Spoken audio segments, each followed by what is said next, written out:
Πονάει η κοιλιά μας, το δόντι μας, το κεφάλι μας? Πάμε στο γιατρό να μας δώσει φάρμακα.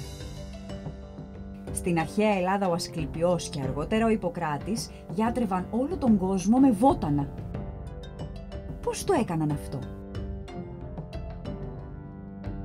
Θα το αναβιώσουν τα παιδιά με πολύ θέατρο και παιχνίδι. Θα ζήσουν μύθους. Θα μάθουν τα θαυματουργά αυτά φυτά και πώς έπαιρναν τις ιδιότητές τους στα παλιά χρόνια.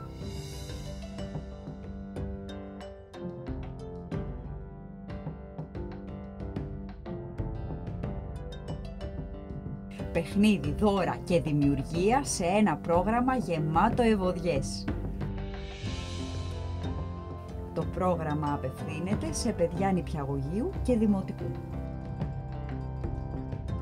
ΓΕΑ, φορέας πολιτισμού.